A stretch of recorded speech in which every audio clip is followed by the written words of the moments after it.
And to tag on to that, to support the we don't know kind of thing, our representative, Mike Johnson, Hop off on a car.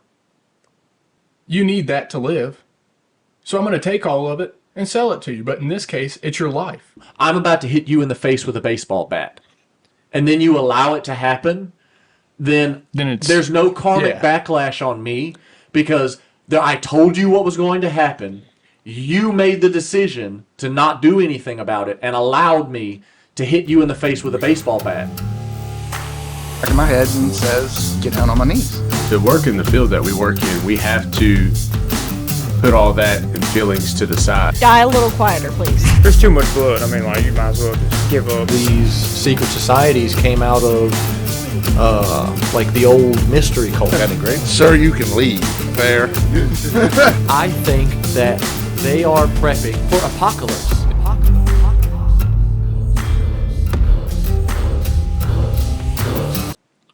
What's up?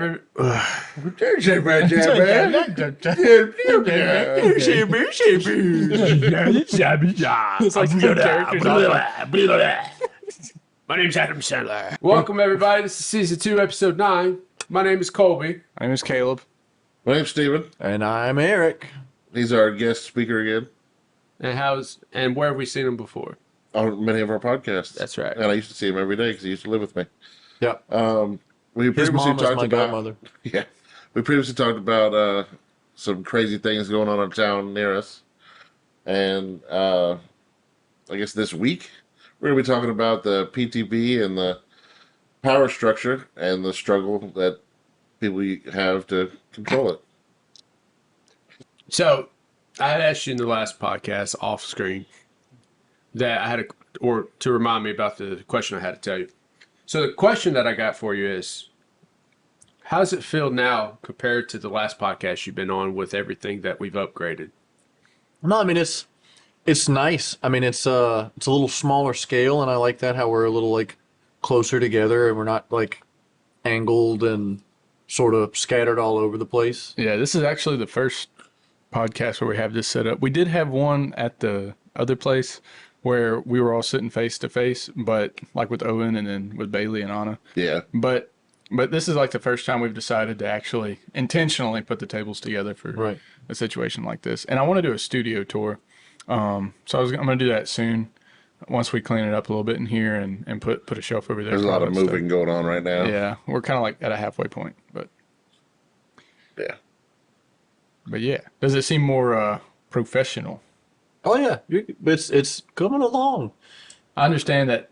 So like whenever we put these up, they were bigger, and then they shrunk. So now you can see the wood between it, but that's okay because we're in a shed. No, yeah, it's all good. This is shed talk. Nah. So I was thinking about fixing it, but I don't really care that much. I mean, you could probably stretch it and staple it, but at the same time, like the only people who are going to give it are like the people on the internet whose opinion you really shouldn't care about anyway. That's fair. That's fair. So, on our topic today, The powers that be. He has some stuff in his notebook for us to talk about, and I'm actually pretty curious. That's a pretty cool My notebook. my schizophrenic notes. Your schizophrenic notes, is that what Yeah. they called? Yeah, That's that's what what I I call call them. You should be like a musician and be like the schizo albums or something. Oh, absolutely Like not. rap your notes or something. I the last time I wrote poetry, I got expelled from school for it. Yeah. I remember that. So I remember was so talking funny. about it in that one of our podcasts that I'm going to put right here. Okay. They let you come back though. right, they did let me come back after 13 calendar months. That's fine. so a whole year, a whole semester. Right, a whole Or year two, and a technically month. 2 semesters if you're college, but Right. a whole year of school. Right. So I'd like to sort of just like dive into it, and Before you do that though, I want to talk about something that's kind of bugging me. okay, This is what really grinds my gears. You know the school that we went to that suspended you or expelled you right, over a stupid little poetry thing right, that really said nothing, right. Was a threat to no one. was a threat to no one, not even yourself. Right. It has completely changed. The person who got us in trouble all the time has now completely reversed all the rules. Like I had some piercings way back when. Now they're allowed to have them. They're allowed to have long hair. They're allowed. They don't have to wear belts anymore. They don't have to tuck their shirts in. Who's the person we went to school with? Oh yeah, I know, right? He's literally over the now. Right? The whole. And now it's like nobody's ever getting in trouble. And this is absolutely driving me insane. Right. But you got expelled for that, right? Well, there's a child there now who has some issues and has assaulted someone. Not when I say assault, he touched them Right. and got ISS for 3 days. But you like practically got expelled. Oh, no, so I had a 3-subject notebook full of poetry. Yeah. Now, mind you, some of it was edgy. You know what I mean? I'm a teenager. I wear a black jacket all the time. I've got black hair. I wasn't wearing eyeliner or it's a anything book. like that. It's a book of poetry, journal, diary, No, whatever you want to right. call it. So, That's like, your personal space. 3-subject notebook, and you know how they get the perforated edges? I'd had it for so long that one of the pages had sort of perforated itself out. You know what I mean? And it fell out. Well, it just so happened to make an alliteration between death and its inevitability and a hallway, and about how there's a beginning and an end, and a whole bunch of doors along the way that are one way. You can go in the room, but there's no way out of the room other than the way you came in. Yeah. And you can't go back. You can only go forward, right? So you have a hallway. But the principal thought, oh, there's a hallway and he's talking about death. I'm going to prevent the next Columbine, and expelled me. It's funny because poetry, what you're talking about, is like a whole different aspect. It's nothing literal. Well, it's something obviously literal, death, but Right. it's nothing literal to anyone. You're talking about the journey of life, the doors you go in, you come back right. out. It's art. Right. And us working in EMS now, we talk. Death is going to happen, so we talk about this stuff all the time, and it's nothing to expel someone over. Right. And you guys That's like saying the light is at the end of the tunnel. Right. Oh, am I saying there's going to be a blank at the end of the tunnel? I said blank because we already know what I'm probably going to say with the big flashing light. Right. No, I'm not saying that. I'm saying that there's a light at the end of the tunnel. There's an afterlife or Right. of that nature. Well, no, Not- right. But they took something that was entirely metaphorical, purely literal, and then, it was. But that's, again, gets to what we were saying. But that's the reason I brought it up. That is our own experience with the PTB. No, right. Something like that. we may have like- to cut out names and stuff, but But like, take me, yeah. like you guys have seen me here, right? considering Like, that you would person think helped I was me- right? Like you would genuinely think I was a gifted kid. I was gifted He asked for the name. in a sense. What? The name.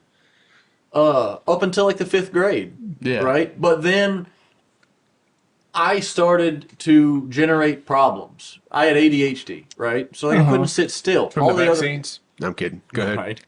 Well, like all the other kids that were in the classroom, and there were only 4 of them, right? But Yeah. they could all sit still, and for all accounts, were perfect in comparison. So like they literally wouldn't let me in the 7th grade gifted program. Yeah. It probably would have helped if your father hadn't gave you coffee before coming to school. My mom gave us coffee. Well, if he before had we went to school. ADHD, coffee would have helped calm him Right. down. You would think. By the time I was able to like stop at gas stations on the way to school every morning, I was getting a large Red Bull. So like it was. Remember it the was like Irish one of those blend things. Right. monsters? Right, right. But no.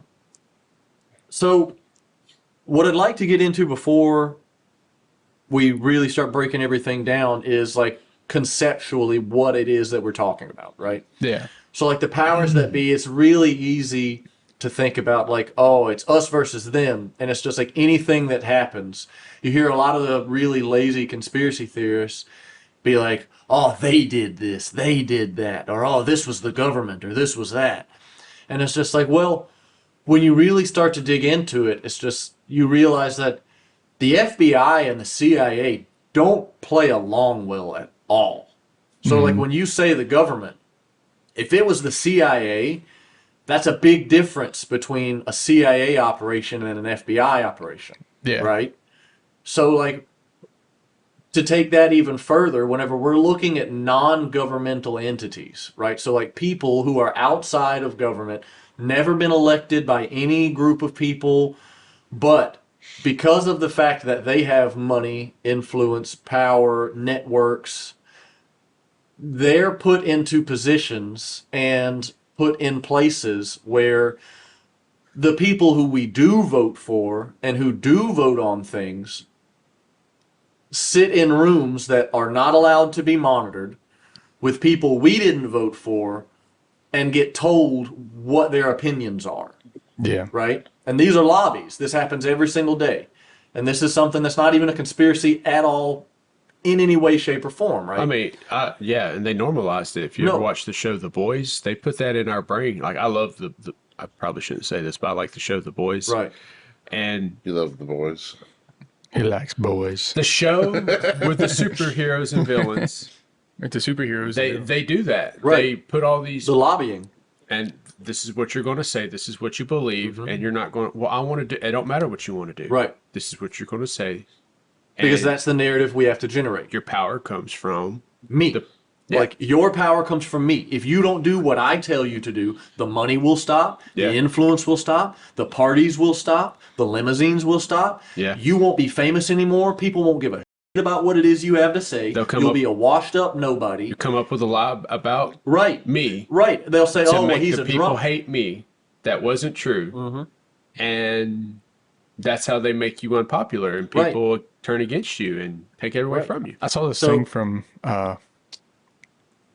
Andrew Tate, but he was basically saying like how to get rid of somebody who has successfully broken the matrix or whatever is like first they'll take away your platform, they'll like ban you from social media, Right. and then they'll make it look like you're uncredible, like make it look like you did all these bad things. And if that And doesn't then- work, they'll smear you. Yeah, Right. but anyway, I didn't mean to interrupt you. Sorry. No, but that's just it. It's like, so you have to be really lax with your definitions of things up to a point, right? Because whenever you're trying to, I guess, define all of this, right? You're having to sort of take bits and bobs and pieces and ends from all kinds of different places and organizations and put them together, and people are just like, oh, well, that organization and this organization don't work together. Like, they don't agree with each other on things. They've never officially spoken with each other. They don't legally have any correlation or connection to each other. Okay. So what happens if once a month every single one of these incredibly important people go to a resort, right? And they're at this resort, Epstein's they're having Island. drinks, things are happening, right? They're just having conversations, right? So all of a sudden, people who shouldn't be talking to each other in an official capacity are talking to each other in an unofficial capacity. And because these people who on the world stage are enemies or who are on opposing sides of a particular argument really and truly are talking amongst themselves in a private and setting about things that are actually happening and what it is that's going on behind the scenes that is happening, that is the intent behind what it is that we're seeing. Because what a lot of people think happens is, oh, well, when we see this, that's what's happening. Right? No, it's all part of the show. Right. But that's what's a lot of people don't really find comfortable to think about, is that when something happens, especially when things like new laws are enacted or new bills are put forward, it's not about what it does now on its own by itself.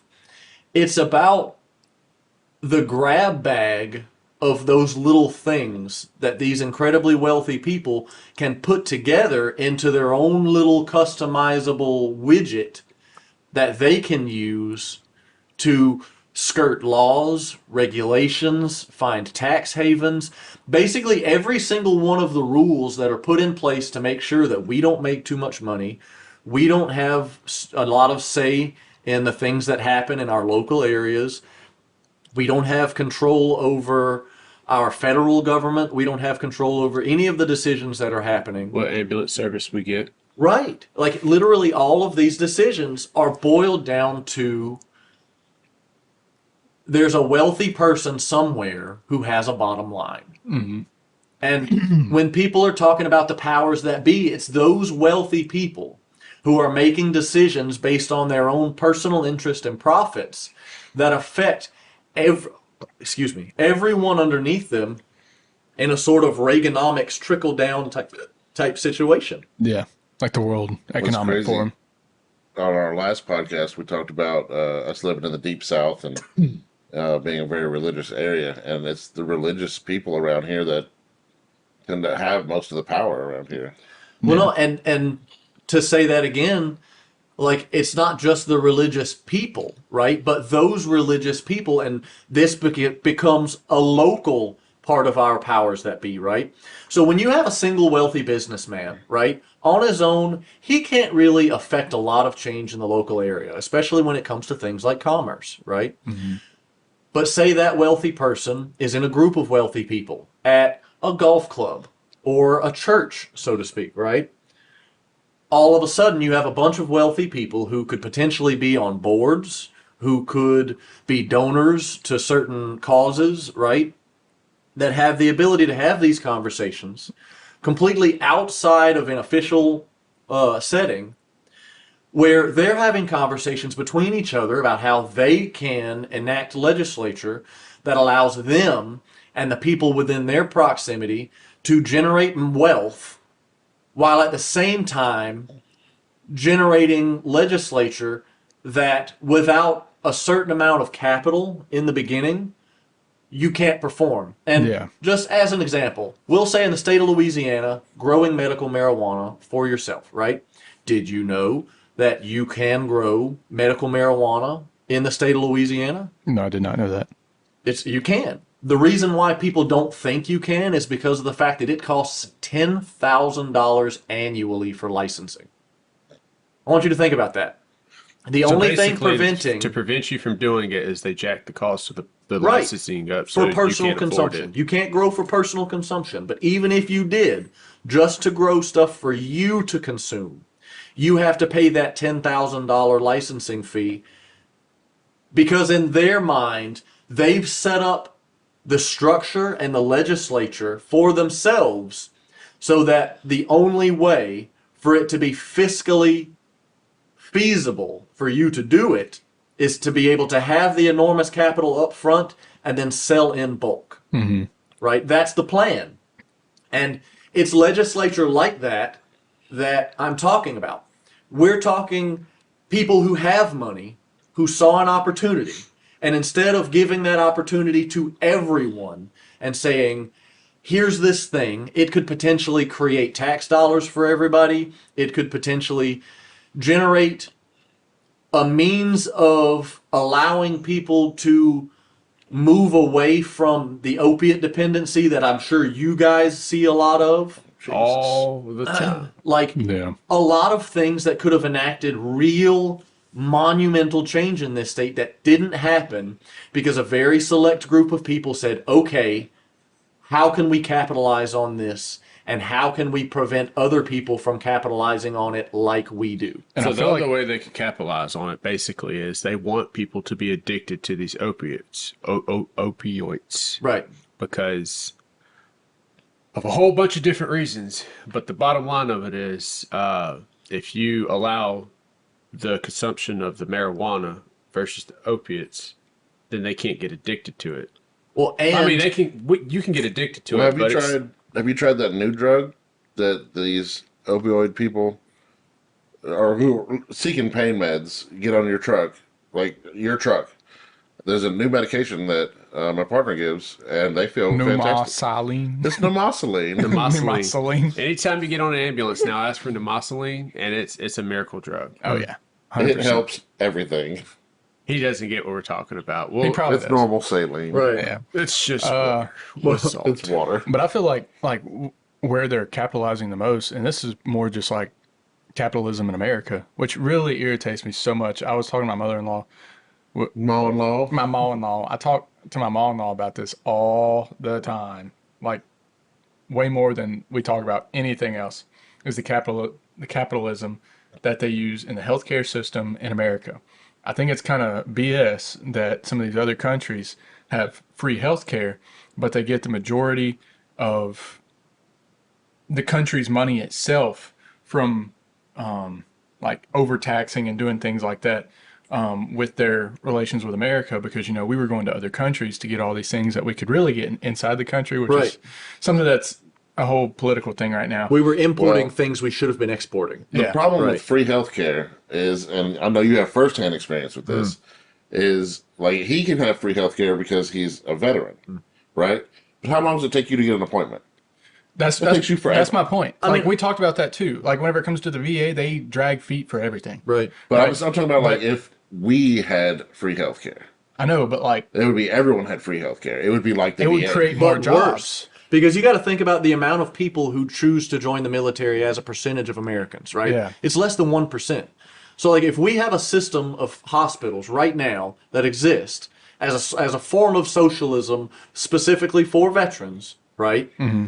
Which is 1%, less than 1%, but we'll say 1% to be generous, right? And it's already bogged down.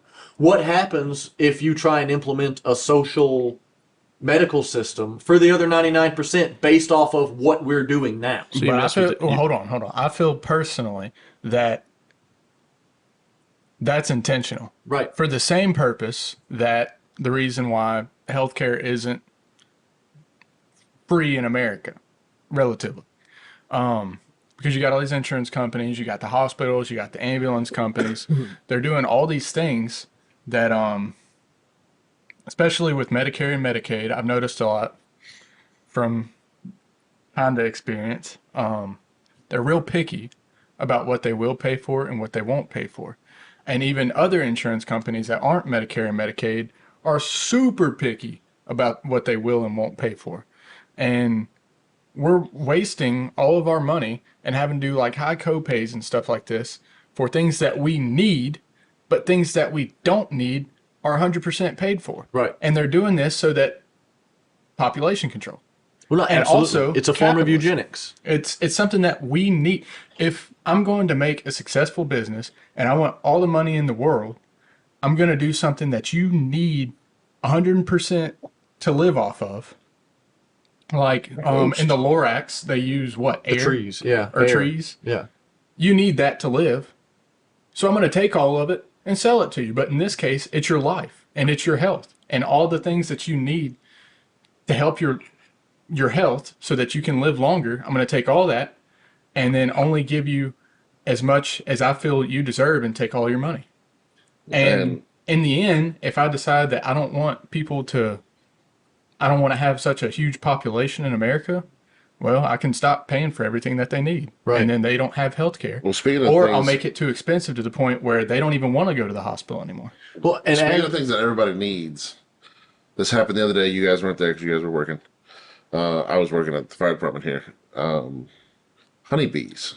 We all need honeybees so badly that it's insane how people don't understand how badly pollinators we in need general, honeybees. Yeah. We had a field on fire and it burned 50 of his bee boxes. And he's the only one in this entire area that does bees. Now he has multiple places, but this one specific spot, it burned 50 boxes of bees. That's absolutely devastating. Yeah, and he was about to split those boxes. Each box, one of 50 was going to make four. Right. 4 boxes.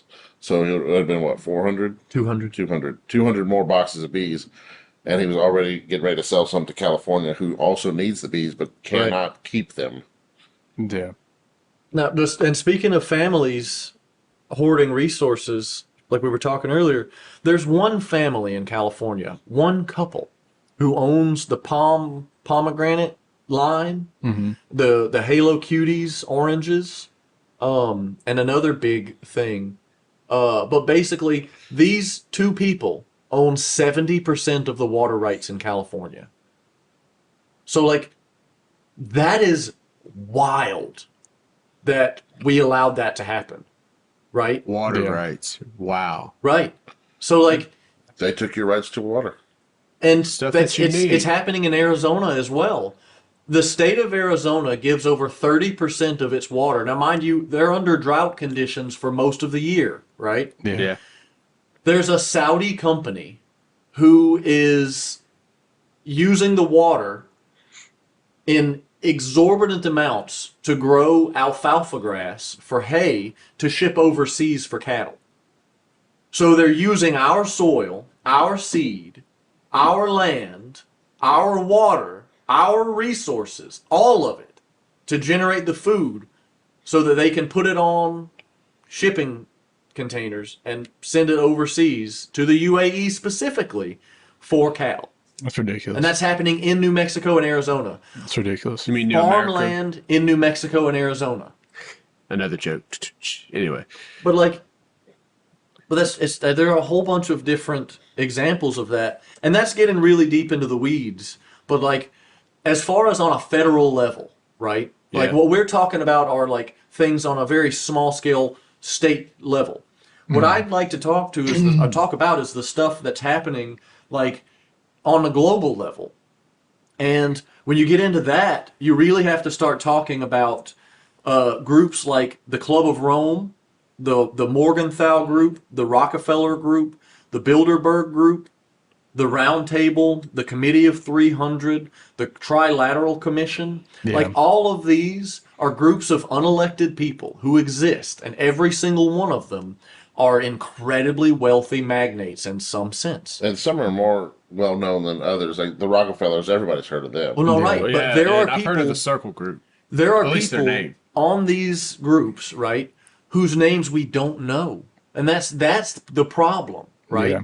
Is that we have people who are so far above accountability that we don't even realize they exist. Mm-hmm. And for me, that's, I guess, the most frustrating part of all of it.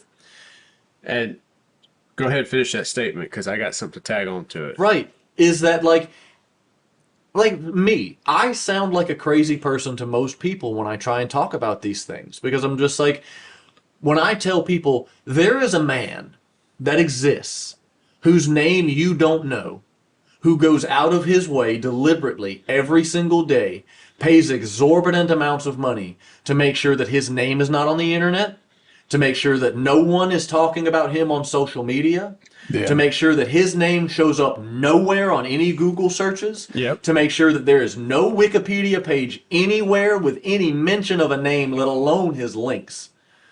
He has no LinkedIn. He has nothing.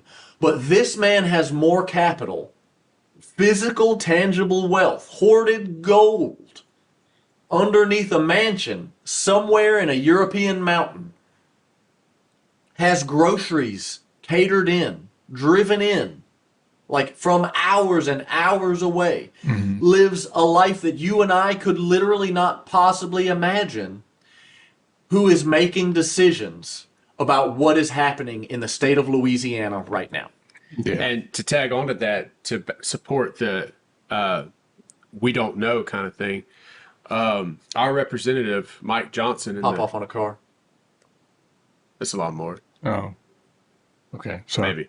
Our representative, Mike Johnson, up in the White House, he was talking to, there's a clip where he was talking to Joe Biden, and he said, why did you sign all this? And he explained what it was and what it does to the country. He's like, oh, I didn't do that. He's like, I can literally show you where it's your signature is there. He's like, oh, you're talking about, what? You hear that too, right? It sounds like gunfire. That sounds like small arms fire. It could be, but it shouldn't be here. We'll pause this podcast. It sounds to me like a boat skipping across the water. It's been going on for a while. Is it a speaker? It sounds like shooting in the field way far off. They're coming first.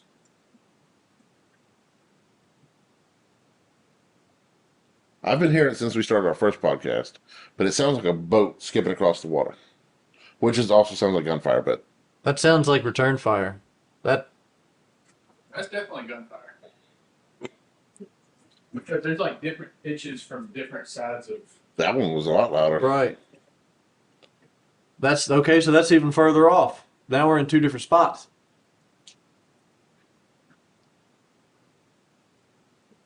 That's a machine gun.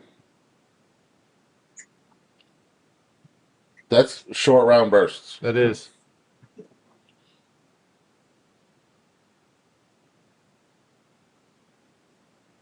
What a terrible day to have no phone service or internet. There's like people falling photos. All right. There you go. Now I'm interested.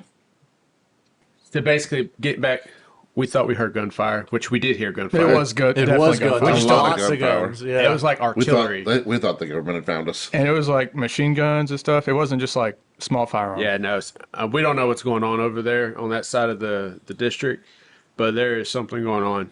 Probably hunting pigs. They're coming for us. That's what we're hoping for. That's Right. what we're hoping. Right. They're coming for us. Anyway, I was back to what I was It's the talking llamas. about. Joe Biden was like, "Oh, you're talking about something to do with energy." He's like, "Yeah." He's like, "Oh no, it's just like a study. We're studying it." He's like, "No, you stopped it." And he said, in that moment, I realized he genuinely does not know what he did. There's somebody who is running this country, and he was afraid because he's like, "Who is running our country?" He said And- that he didn't know what he was signing though. Right. So that's why like sometimes he does seem coherent, you know? But then the decisions he makes just like off the wall. Well, I mean, it's either Alzheimer's or dementia. All right. Like, if we're being honest with It's ourselves, probably Alzheimer's. Right. It's Well, like it's- Alzheimer's It's is a form of Alzheimer's. dementia. We had a whole podcast on this one, buddy. Yeah. do it. it's not Alzheimer's. Alzheimer's. It's Alzheimer's. Alzheimer's Oh, is my bad. Alzheimer's. It is a form of dementia though.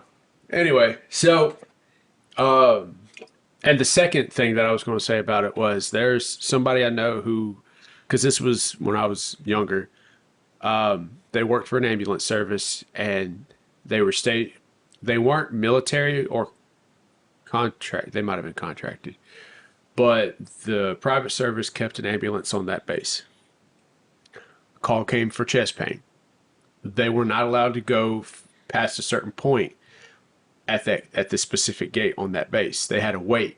Black SUVs brought this man down, threw him in the ambulance, and as providers, we have to know your name, your date of birth, medical history, billing stuff, and a whole other. Also, it's part of your assessment. Yeah, it's part of the assessment. And they said, you don't need to know who this is. You don't need to know his name. You don't need to know anything about him. You don't talk to him. If you want to know anything, you talk to me. I'll give you what you need to know. And pretty much, he wasn't here kind of thing. So there are multiple places in this society where we don't know. There's people that exist that we don't know that exist. No, there are people that exist that don't exist. Yeah. And in all seriousness, those are some of the wealthiest people. Because when you think about wealth, right? Like, a lot of people think money, right? But what happens whenever you have so much money that it's generational, right? So imagine the exponential amount of like influence that gets you when not only are you unfathomably wealthy to the point where you could buy small to medium-sized countries if you wanted to, Yeah. but like I'm sure they actually do buy them and own them. They just don't publicly show it. It still shows as No, a free right. country. I mean, if they're in charge of us. But like, imagine being the 14th or even 40th generation, because there are some families who have genealogies going back to like before Christ. Like, and that's one of the things that a lot of people don't know about some of these old Arabic and Jewish families, is that some of them claim to trace their lineage all the way back to Solomon. So like, you have people who exist today who genuinely claim to be from the Davidian line still, the same line that Jesus claimed to be from. So like, it's wild. And like, I'm not talking about royalty. I'm talking about people who are above royalty. yeah.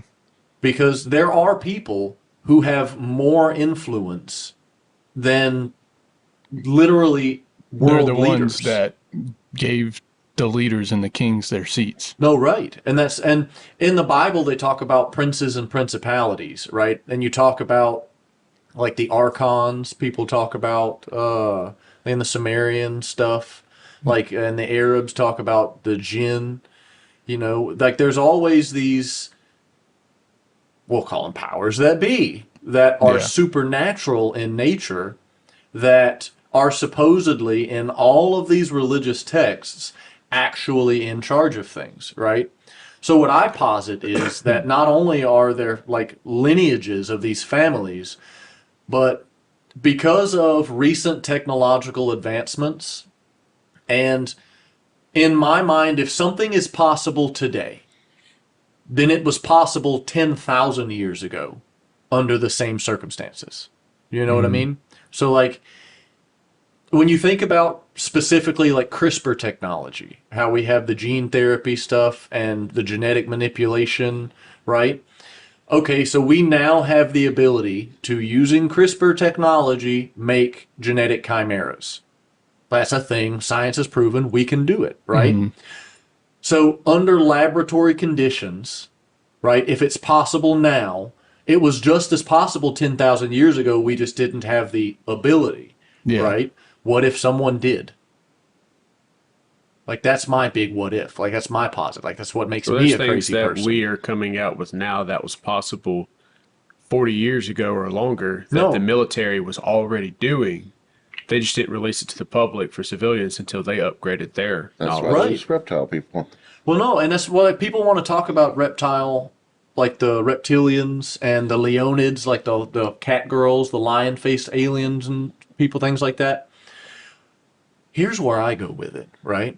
I don't believe in aliens anymore because of this genetic manipulation technology. And I'll give you my logic as to why. Say you're one of these people who have all of this technology and all of this power and all of this money.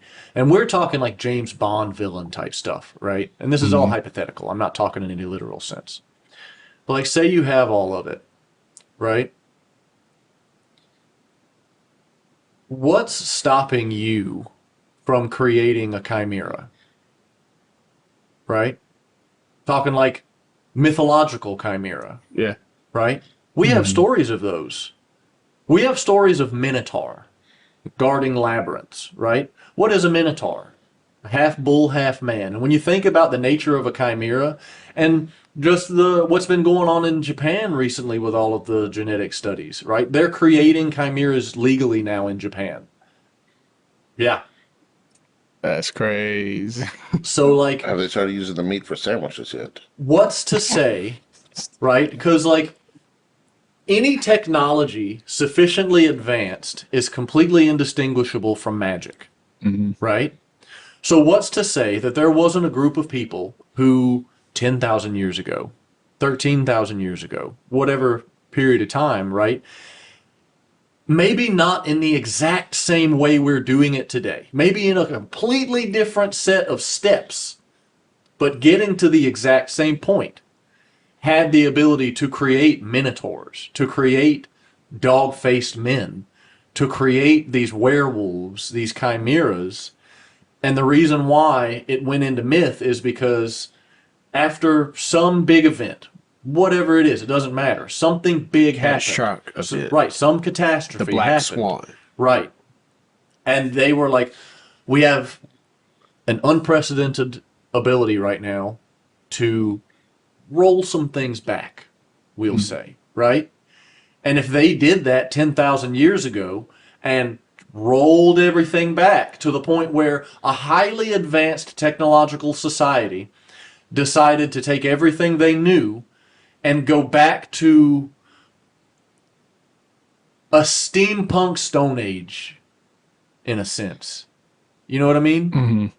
And start from there, still having in the background, underground, all of the technology that they had, all of this Atlantean technology everybody's talking about. Yeah. Like, still had all of that, but a group of people decided, because this huge cataclysm happened, wiped out all the technology everywhere, everybody's going to have to start over, it would behoove us to shackle these people now so that it never gets to a point where we have any true competition to the way that we're choosing to run our lives. And the thing about the separation between the worlds is, I think that that's what the Fey world really is, right?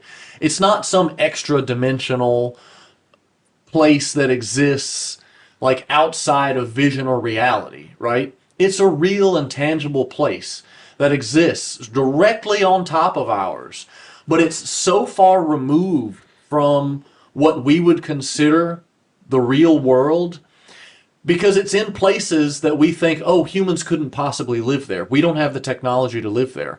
Humans couldn't possibly be there. Like, think about Antarctica. They say that all the time about Antarctica now, but Right. people live there. Right. Think about Antarctica. I've seen videos from Antarctica. Right. Think about the bottom of the ocean. Like, what would we know about a highly advanced society capable of sustaining itself underwater? What would we know about it? Nothing, because we Nothing. haven't done any research. Zip. That we We've know of. done it, and Right. it's just got.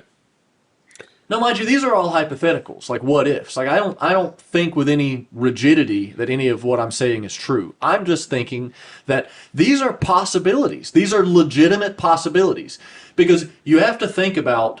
Because a lot of people think, oh, well, that would be too hard or it would be too difficult.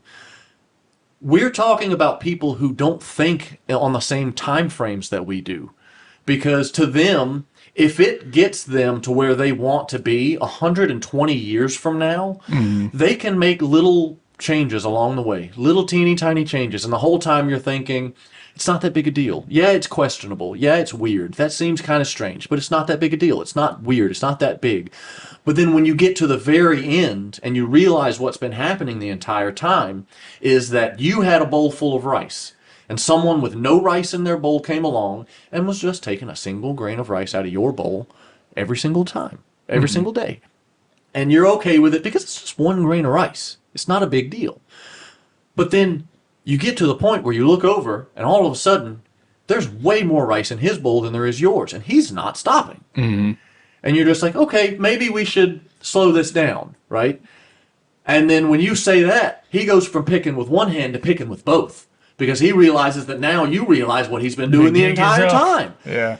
And when the jig is up, like the panic ensues. They have to really double down on what's happening because we don't know what their end goal is. We do not know what their end agenda is. But what we can see is that there are questionable and sketchy things that are happening with every decision that these people are making, right? And when you look at it, there are arguments from both sides, red, blue, that, oh, this is bad, this is good. This is bad, this is good. And what you realize is the entire time, both talking points are coming out of a purple bird. Yeah. And that's the big point, is it's not a red or blue it's issue. a distraction. Right. It is literally all a distraction to get us to a point where when the time comes and the moment is right and the iron is finally hot enough for them to strike, and they do, and they start forging the world that we live in into whatever it is they want it to be afterwards, they plan on us being the slag that falls off of that new piece of iron. Yeah. And that's the long and short of it. Like, we don't know what it is that they're doing, but it's very obvious to anyone who's paying attention that something's going on. There are people involved, and the crazy thing is, when you have so many people involved and each person is only in charge of one little grain of sand on the cosmic beach of everything that's going on, it generates a level of plausible deniability to the point where the big picture never ever gets revealed, never ever gets truly compromised, because every single time somebody gets caught, they get thrown under a bus, and they, like, that person is evil, they're the ringleader, they're the top, and people believe it. Because these are people, like, on the global stage, world leaders, you know? Yeah. Like the president of South Korea trying to implement martial law and stage a coup. Like, that happened not long ago, right? Yeah. And the people of South Korea didn't allow it to happen. But that was literally one piece of a much larger puzzle, because for 8 hours under martial law, because of the way that the law is implemented right now, America was in charge of South Korea for 8 hours, right? Now, when you're in charge under martial law, you get to make every single one of the rules, right? Mm-hmm. So America, for 8 hours, was in South Korea making laws and rules. That happened, right? You can't take it back. So whatever laws and rules were implemented by America secretly during that time frame could in the future be used as political leverage. Better. So like, and that's just one socio-political like happening that's happening right now. Yeah. Yeah.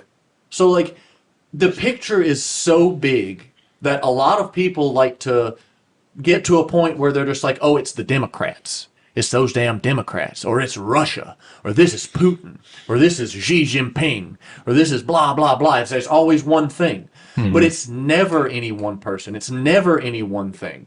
Because at the end of the day, it's a group of people at the very top who have literally so much money that they could pay off the entire debt of the world 10 times over from a single family. You could pay off my debt. I'd be happy. Yeah. For They The have thing no is interest in about doing paying that. off everyone's debt with their single.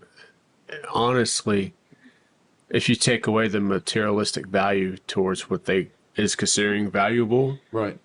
then we're all just trading at this point. No, right. So why are we allowing people to make us believe that this block of gold that I'm not going to do anything with, Right. or whatever they're using, has no value to me, but it's valuable to the world because they made it valuable so that they can have a lot of it and control Right. us. Its value is intrinsic. Like, Well, its value gold is, is actually really valuable, not just because we've decided it is. well, as a component. It's rare. Right. It's hard to get a hold of. Very hard to get a hold Then of. why do I care to get a hold of it? It's in your phone. Because It's it in your has cameras. value. Like, that's the thing about gold, right? Is like, it's physical, tangible wealth. There's literal gold And- in your cell phone. You Okay. can say Like that you need it. like There's you actually don't gold want inside gold, of us. right? Like you would rather have cash, but at the end of the day, like that cash has a value in gold, or at least it did when we had Oh, a I gold don't standard. want cash, we don't have a standard but anymore. you could go back to the trading system. Well, no, right? Well, and for a large part of human history, like barter was how we did most of our living, right? Yeah. And we've only recently gotten to a point now where a human being, especially in America, almost cannot function without taking out a loan of some type. Yeah. Like You can't do anything you without can't taking get a out a loan. house, you can't buy a car, you know, Well, the you thing can't go to school. Is then you don't have any credit. And credit's where they Right. anyway. And to get credit, you have to borrow money. And the thing is, the credit To borrow score money, you have to system, have credit. the credit score system was only implemented in our parents' lifetime. Like, and that's another thing, is this whole credit score system is a very recent thing. Yeah. Like, And it's before- working towards their bigger goal of the one banking system. No, it's working Well- towards the greater goal of a social credit system Yeah. like they're putting into China. Where Yeah. basically it's just like it's your bank account, it's your social media, Yeah. it's your contacts, it's your doctor's appointments, it's your driver's license, it's everything. It's everything. Right. And the only way that you can spend money under them is if you follow their rules. And if you don't do Right. that, And if you fall below a certain number in your social credit, you're not allowed to leave your city. You're not allowed to use public transportation. and what's funny is they made a show on that. Right. And So that's what they want in they're America. flaunting all of this into our faces with shows and everything. It's called revelation of the method, right? So from a magical standpoint, Okay.